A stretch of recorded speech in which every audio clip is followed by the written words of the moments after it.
Hello, everybody. Welcome back to Path of Enlightenment Tarot. Hope you guys are doing well and fantastic. I've talked about for a while now about doing some other videos and things like that, and I thought today would be a good day. Don't know why. 13 on the clock there that I just seen. But there, blah blah blah blah blah blah blah. Right? Not sure what direction I'm taking this. What I'm going to say is about tarot. So probably going to label this video as, tarot is not black and white. And, I've heard things over the years of doing this when it comes to tarot and things like that. And even some of the comments sometimes and some of the things that I see are people saying this isn't for me and I don't know what you're talking about and all of those kind of things. But I think there just needs to be an understanding of what tarot does for us. And then our need to get out of our monkey mind and say, this may not be quite as the way I am thinking it to be, right? So I think one good example of this would be the Six of Cups. A lot of readers, myself included, will say to you, give me one second, I'm gonna grab my coffee.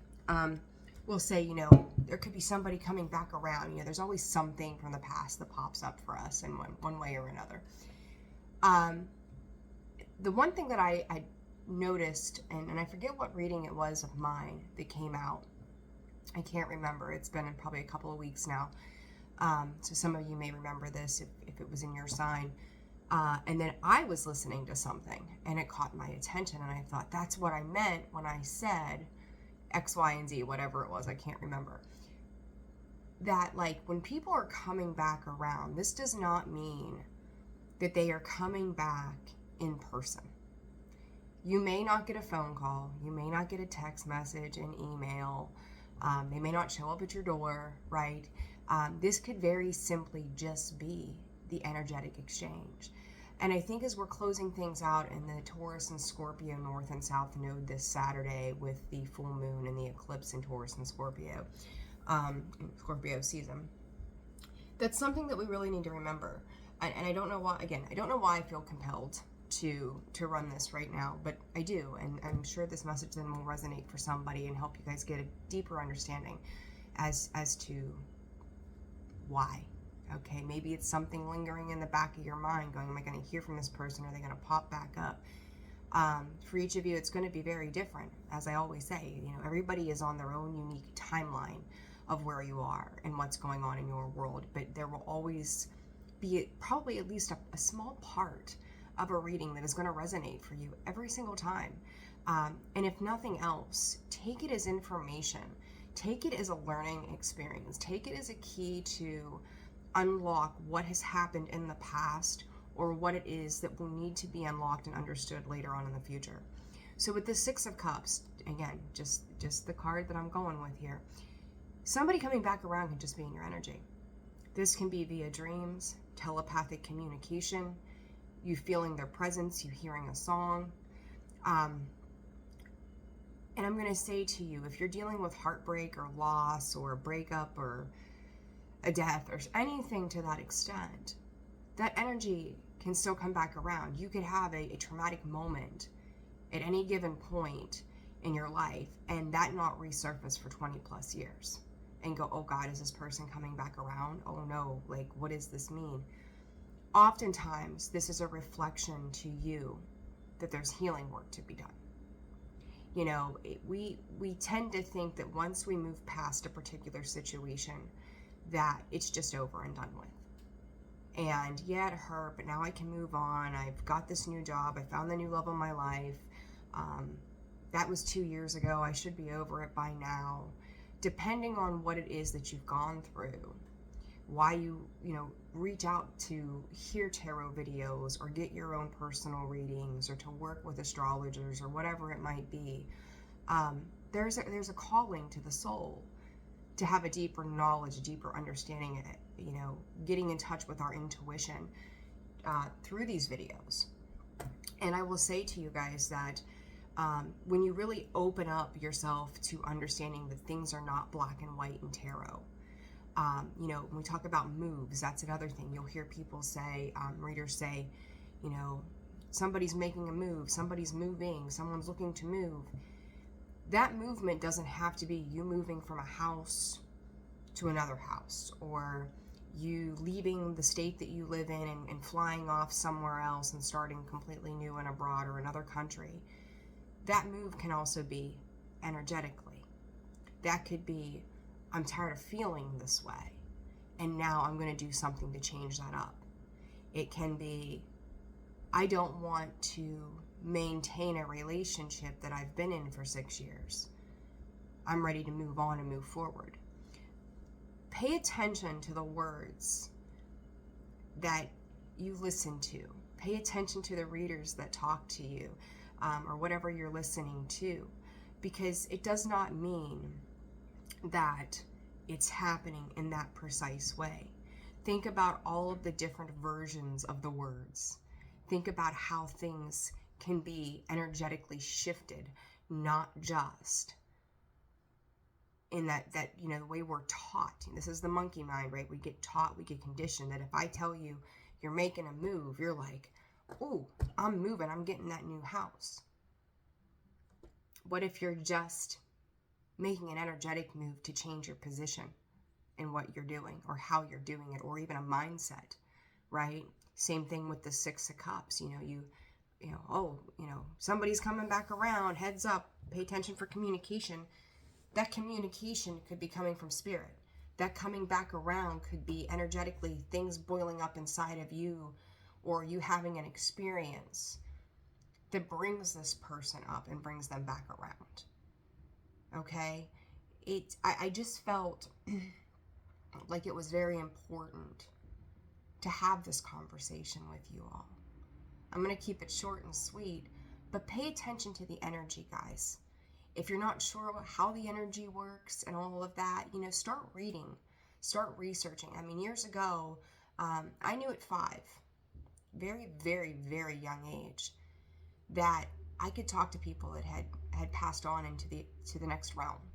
And at 5, I chalked it up, kids being kids, is I had an imaginary friend, but this was the only time that he would show up. And then as I got older and started to listen to other things and pay attention, very old soul in a very, very young body at that point, I started to realize there was so much more to this, that it didn't make sense, it didn't add up. So I started to read and I started to research, because I didn't have a mentor in my life to assist me that was seeing things the way that I had seen it. I grew up in a very Christian household. And then my parents, neither one of them are really religious or anything. So it was odd. I got to kind of see this side where there was no religion. And then with my grandmother, I got to see this very religious aspect of life. And then I started to see all of these things happening, and the superstitions that, people question, things like that as well. So it became a moment within me that I recognized I wanted to learn more. I wanted to know more. So I started reading, I started researching, I started reaching out to people. I started, with my tarot decks, and I started to dive into these things, and I got into crystals. And, the last couple of years, it's been, a lot of medicinal herbal stuff as well, because it heals the mind, the body, and the soul. Excuse me. So, it is a journey for you to begin to understand the difference between our monkey mind and the energy that we're actually dealing with every single day. It becomes a very, very different perspective when you start to look at it in a bigger picture, rather than just this one way that we've been taught through our conditioning. So, I don't know that I really have anything else to say. I just felt the need to say, think about, I think those two things that I brought up, like somebody coming back around, making a move, those are like the key things that would be the best examples to help you break it down and understand why we see things the way we do, or how we need to see it in another form and perspective. That most often it has to do with our need to heal, our need to energetically shift where we are. If you've got that Six of Cups coming up and somebody coming back around, what has happened in your world recently that is drawing your attention to this outside of that statement? If someone says, you're making a move, you can be moving, you could be traveling. Don't see it as black and white. See it as energy. See it as an experience. See what it is that resonates within your soul. And once you start to really do that, you'll start to see the difference. You'll start to have a bigger picture understanding of what is coming in for you, what is happening in your world, what it is that is drawing your attention in.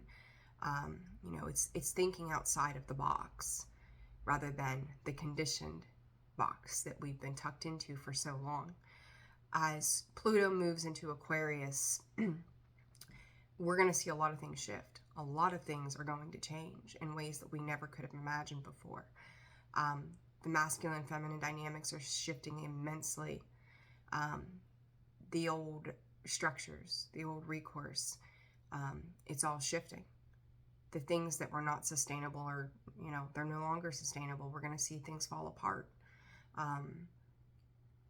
Taxes, death, businesses, a lot of things are changing. And I would say to all of you as a word of advice moving forward that, granted, I'm not some great astrologer. I follow it. I keep up with it. I understand how it works. I don't make charts and all that stuff. But there's a lot to be said in the astrology. And it can be very confusing how to understand how all this is moving, and there's transits and these things are conjuncting one another. And, it can be a lot of information to try to dissect and then figure out where the hell you sit at in it, in the middle of it all, right? And what does that mean for your personal world?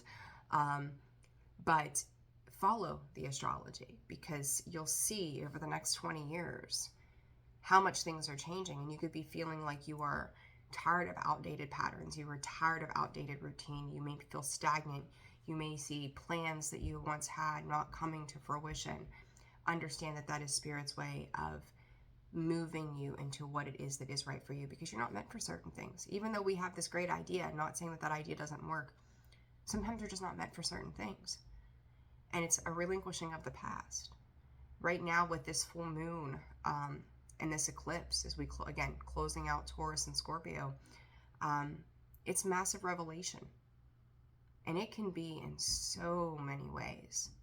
Whether it's in your personality, it's the way you handle yourself, it's your business, it's your marriage, it's your relationships, it's people that you heavily relied on, that you're finding there's been deceit and deception around certain things, and I'm going to be honest with you, it's going to affect all of us. I see it affecting my world. I've seen it all week this week. It was Tuesday, and I was like, oh gosh, this is the longest week of my life, and it is only a Tuesday. Meanwhile, I thought it was Wednesday. But it runs more serious than that, but still, you get the gist. But you're going to see it. You can't not see it, and if you're feeling this push that makes you extremely uncomfortable, remember that the uncomfortableness is a temporary feeling. But you also have to be willing to make the moves and be tapped into your intuition to allow Spirit to guide you and move you forward, or whatever your higher faith and power is. No judgment here. Whatever works for you is what works for you, and I am 110% supportive of that. There is no right or wrong answer in this. So, I just wanted to give you guys like a quick chat to give you some food for thought, right? Give you something to think about, so that when you listen to your next tarot reading, or, when you think about Aquarius is a free thinker, right? And we're moving into this Pluto and Aquarius situation for 20 years, 14 on the clock, 5 change. Spirit said disruptive change. It can be disruptive if we let it be, or it can recalibrate us as well. Recalibrating can be extremely uncomfortable. So it's like they're showing me the gears of something, and it's like, oh, we have to clean up this little notch in there so that it moves smoothly again. And it's kind of refining our rough edges. Okay. But with Pluto and Aquarius, they're free thinkers. They think outside of the box. They're can tend to be a little dreamy in some ways, or they don't see things on this level sometimes. They seem emotionally detached from time to time as well. Not knocking you, Aquarius, just saying that these are the things that you embrace, and it's a beautiful thing to embrace, because without it we wouldn't be able to make movement in certain areas of life. 1515. Our toxic patterns. I love the messages when they bring them into me. Those toxic patterns, those obsessive patterns. It's time to refine those edges and tone it down. So don't tone you down. Tone down anything that's been difficult for you so that you can move forward in grace and beauty. But yeah, with Pluto and Aquarius, like, be prepared to think differently. Embrace thinking differently. Embrace making changes and going against the grain, not in the sense of resistance, but being in your true authentic self. We don't want to fight with resistance. That will slow us down in our progress moving forward. For those of you who feel there's a need for change, or it's something that you've been contemplating for a very long time, regardless of your sign, don't be afraid to make movement. I can tell you personally, I have sat for so long thinking about things, just in various areas of life, my entire life, and feeling a sense of feeling a sense of fear that I allowed to hold me back. Wasted valuable years of my life. But I shouldn't say wasted. I learned some valuable lessons during those times that I should have been making moves. So time really essentially wasn't wasted. It just took me longer to learn those lessons. Again, I wish that I would have had someone like myself before 17 to guide me. And then I met a wonderful woman who I value her immensely for all that she does. And she's been a wonderful mentor over the years to me. So, take these things, whether it's me or somebody else, or you're reading books or listening to podcasts or whatever it might be. Take those things and really listen to them, because you're going to pull something from it. Be open, be receptive, be that. I'm hearing Page of Wands, but I'm going to say Page of Swords. Be open to communicate and learn, to listen. That throat chakra, listen, right? To listen and to speak, to communicate, to voice your truth. And be comfortable with your own truth, even if it makes you feel uncomfortable. Because for the next 20 years, it's really going to change everything for us. And we move out of this eclipse season, starting Aries and Libra. Life is going to change significantly. New lessons are going to be learned. Karma is being addressed. I heard someone say this morning, like, karma's not flying around wearing a cape. And I'm like, I agree with that. It's every good deed that you do is seen by something higher than us. Every shitty, deceitful thing you do is being seen by something higher than us. And what you give out, you get back in return. You are the maker of your karma. You are the one flying around with the cape. You get to decide if it's for good or bad. Okay, so I don't know. I felt the need to just talk about the energy, but I've gotten to a little other things too, because whatever comes through, I'm just like, okay, there's a reason for this. But understand the energy when they're talking about, again, moves, things coming back around. See it in a different lens.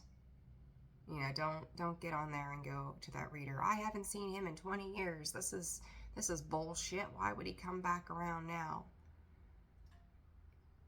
Ask yourself.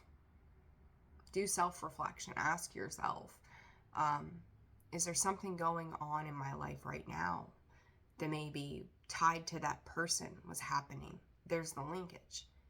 It links together. It always does. But it's a matter of our perception of what we're willing to see and sit with, or are we in a sense of denial of a particular situation? Sometimes they do come back around. Sometimes we do actually make a move. But again, you guys are on different timelines. You're in different, if we say to Scorpio, you're moving. Not every Scorpio that watched the video is going to get up and move away to a foreign country. This, again, is energetic movement. This is making a job change, a relationship change, making a change within yourself. You're making energetic movement happen that's shifting the trajectory of what it is that you're doing and where you're going. Okay, I hope that makes sense. 2020 on the clock. Power numbers. Power numbers, I love it. 10s, 20s, and 30s. Power numbers. All right, guys, just a quick message saying hello. I hope you guys are doing well. If you're interested in personal services, as always, that information is in the description box below, as well as the About section of the page. Website is running holisticallyzenwv.com for a full list of products and services. I'm not going to run like promo stuff on here. Maybe save that for another day of other things that I get into here, obviously. But you can check out the website. That gives you a pretty good explanation of things, I think. So, and of course, it's a work in progress. One of these days, I'm going to have it all done. But I'm one person. There's only one of me to go around. All right, guys, I'm sending you so much love. Look forward to seeing those November readings getting out, hopefully, in the next couple of days. I'm wishing you all the best, and I will see you soon. Sending you love and light. Take care. Bye-bye.